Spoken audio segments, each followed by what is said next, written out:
নমস্কার বন্ধুরা, education culture YouTube চ্যানেলে তোমাদের প্রত্যেককে স্বাগতম।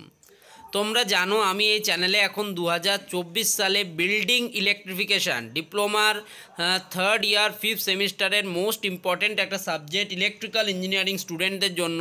তো তার কিন্তু প্রিভিয়াস ইয়ার কোশ্চেন সলিউশন করছি, যেখানে আমি 2024 সালের এখন প্রাথমিক ধাপে তোমাদের কিন্তু এমসিকিউ প্র্যাকটিস করছি। তো অলরেডি কিন্তু এই টপিকের 10টা এমসিকিউ আমি সলভ করে ফেলেছি। আজকে আমি কিন্তু এর কমপ্লিট করে নেব এমসিকিউটা মোটামুটি 2024 সালের। তো চলো 11 নম্বর প্রশ্নের দিকে ডাইরেক্ট আমরা যাই। তো কি প্রশ্নটা দিয়েছে দেখো, 11 নম্বর প্রশ্ন দিয়েছে দেখো, for specific wiring in a building the full load current is 7.5 amperes. Full load current বলে দিয়েছে 7.5 ampere. What will be the permissible insulation resistance to earth for 240 volt system of supply? 240 volt system of supply এর ক্ষেত্রে permissible insulation resistance বার করতে বলেছে। একদম সহজ একটা প্রশ্ন। দেখো আমাকে বলে দিয়েছে ফুল লোড কারেন্ট, আমি 1 নম্বরের সলিউশন করছি, অ্যান্সার করছি। আমাকে 11 নম্বরে আমাকে বলে দিয়েছে IFL ফুল লোড কারেন্ট হচ্ছে 7.5 অ্যাম্পিয়ার। ওকে, তো যখন আমাকে ইনসুলেশন রেজিস্ট্যান্স বা আইআর নির্ধারণ করতে হয় তখন আমাকে কিন্তু দুটো জিনিস লাগবে। 1 নাম্বার হচ্ছে যেটা লাগবে সেটা হচ্ছে তোমার সাপ্লাই ভোল্টেজ। দ্বিতীয় জিনিস যেটা আমার লাগবে সেটা হচ্ছে আই লিকেজ কারেন্ট আমার কিন্তু লাগবে। তাহলে আই লিকেজের আমাকে জানতে হবে যে আই লিকেজটা কত, ঠিক আছে, কত অ্যাম্পিয়ার আই লিকেজ আমার, এবং আমার হচ্ছে তোমার সাপ্লাই ভোল্টেজটা কত, ঠিক আছে। আই লিকেজ এবং সাপ্লাই ভোল্টেজ এই দুটো কিন্তু আমার মেন জিনিস, এবং এদের ডিভিশন করলে ভাগ করলেই কিন্তু আমরা পাবো ইনসুলেশন রেজিস্ট্যান্স। তো দেখো আই লিকেজ হচ্ছে আমার full load current IFL divide by 5000 according to rules, এটা কিন্তু রুল অনুযায়ী হয়। তো আমার IFL ফুল লোড কারেন্ট হচ্ছে 7.5 অ্যাম্পিয়ার, আমার লিকেজ কারেন্ট আমার বাই 5000 অ্যাম্পিয়ার। তাহলে 7.5 বাই যদি আমরা 5000 করি, তোমরা ক্যালকুলেটারে করে নেবে, তাহলে এটা বেরোবে 0.0015 অ্যাম্পিয়ার লিকেজ কারেন্ট, এরকম একটা বেরোবে, ঠিক আছে। এবার দেখো আমাদের লিকেজ কারেন্ট পেয়ে গেলাম। সাপ্লাই ভোল্টেজ আমাদের কত, সাপ্লাই ভোল্টেজ ভি সাপ্লাই যদি আমরা বলি, তাহলে সাপ্লাই ভোল্টেজ ভি সাপ্লাই হচ্ছে আমার কিন্তু 240 ভোল্ট। তাহলে 240 ভোল্ট আমি সাপ্লাই ভোল্টেজ পেয়ে গেছি, লিকেজ কারেন্ট পেয়ে গেছি। তাহলে IR বা insulation resistance equals to 240 divided by 0.0015, ঠিক আছে। রেজিস্ট্যান্সের ইউনিট তোমরা জানো, ভোল্ট বাই অ্যাম্পিয়ার করলে কত হয় আমাদের, ওম হয়। তাহলে 240 বাই 0.0015 এটা যদি আমাদের করি, তাহলে মোটামুটি এটা তোমার 0.16 মেগা ওমের কাছাকাছি কিন্তু বেরোয়। তোমরা ক্যালকুলেশনটা করে একটু দেখে নেবে, আশা করি এটাই বেরোবে 0.16 ওমের কাছাকাছি। তার অপশান হবে কিন্তু অ্যান্সার হবে option C, 0.16 mega ohm. Next দেখো 12 নম্বর প্রশ্নটা কী দিয়েছে দেখো, the leakage resistance of a 50 kilometre long cable is 1 ohm, for a 100 kilometre long cable it will be কত হবে। তো দেখো যদি আমরা 2 নম্বরে অ্যান্সার করছি 12 নম্বরের, তো যদি আমরা ভালো করে এটাকে লক্ষ্য করি তাহলে আমরা দেখব যে লিকেজ রেজিস্ট্যান্সের সাথে কেবল লেন্থের একটা সম্পর্ক আছে। সম্পর্কটা কীরকম, সম্পর্কটা হচ্ছে R1 by R2 equals to L2 by L1, এটা সম্পর্কটা একটু আলাদা বা ব্যস্তানুপাতিক সম্পর্কে চলে।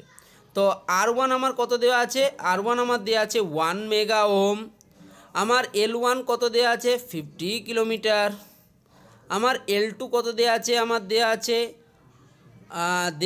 L2 আমার দেওয়া আছে 100 কিলোমিটার। আমাকে বলেছে R2 কত হবে বের করো, তাহলে বুঝতেই পারছো এখান থেকে R2 সমান সমান হয়ে যাচ্ছে L1 বাই L2, ঠিক আছে।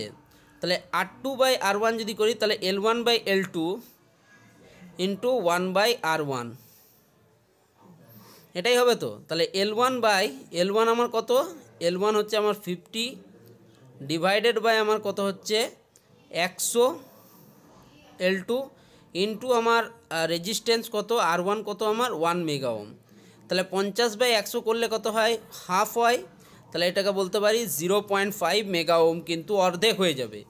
আমার কিলোমিটার যদি দ্বিগুণ হয় আমার রেজিস্ট্যান্স কিন্তু অর্ধেক হয়ে যাবে। ব্যস্তানুপাতিক সম্পর্ক থেকেও বুঝতে পারছো। তাহলে এর আনসার হবে 0.5 মেগা ওম। নেক্সট 13 নম্বর প্রশ্ন কি বলেছে দেখো, what is the maximum load that is permitted in a power circuit. আমরা প্রত্যেকেই জানি, এটা একদম ডাইরেক্ট লিখে দিবে, according to Indian electricity rule, according to IE Indian electricity rule, the maximum load that is permitted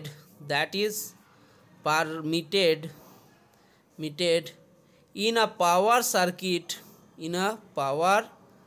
circuit is কত হয় 3000 watt, 3000 watt and 10 points, 10টা পয়েন্ট থাকবে এবং 3000 ওয়াট কিন্তু ম্যাক্সিমাম হবে।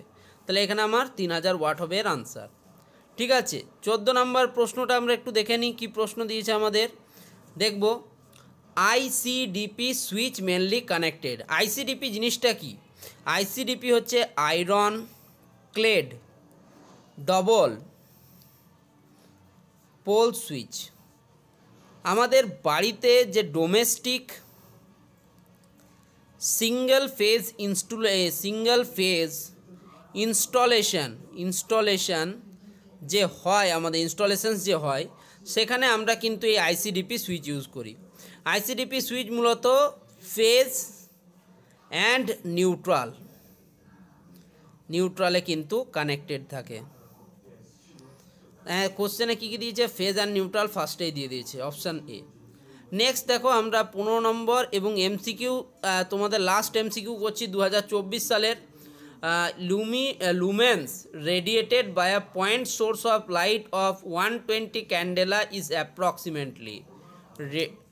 লুমেন্স রেডিয়েটেড বার করতে বলেছে, লুমেন্স রেডিয়েটেড, এটা আমাকে বার করতে বলেছে। তা দেখো লুমেন্স রেডিয়েটেডের একটা ফর্মুলা আছে 5V। 5V এর ফর্মুলা হচ্ছে 4π × IV। ঠিক আছে, তো 4π × IV যদি আমরা করি তাহলে 4π × 120 ক্যান্ডেলা। ওকে, 4π × 120 ক্যান্ডেলা, বা এটাকে তুমি যেহেতু লুমেন রেডিয়েটেড বলেছে তাহলে এটার একক কিন্তু লিখতে পারো লুমেন। তাহলে 4π মানে 480 পাই। তাহলে পাইকে আমরা যদি 3.14 যদি ধরো ইন্টু 480 যদি আমরা করি, ঠিক আছে, 0 4 0 4 8 32 2 হাত থেকে 3 4 4 16 16 17 18 19 1920 084 ইন্টু 0 3 0 3 8 24 4 হাত থেকে 2 3 4 12 13 14। ঠিক আছে, তাহলে 0 2 8 8 16 1 17 7 হাতে থাকে 1। ঠিক আছে, 4 4 8 1 9 1 10 0 হাতে থাকে 1 15, মানে 15072 মানে হচ্ছে তোমার 1508 মতো কিন্তু লুমেন বেরোবে। এটা 1508 লুমেন। তাহলে ওটাই কিন্তু 1500 লুমেনের সব থেকে কাছাকাছি। তো অপশান হবে, আনসার হবে অপশান এ 1508 লুমেন। তো এই ভিডিওটা এখানেই শেষ করছি, ধন্যবাদ।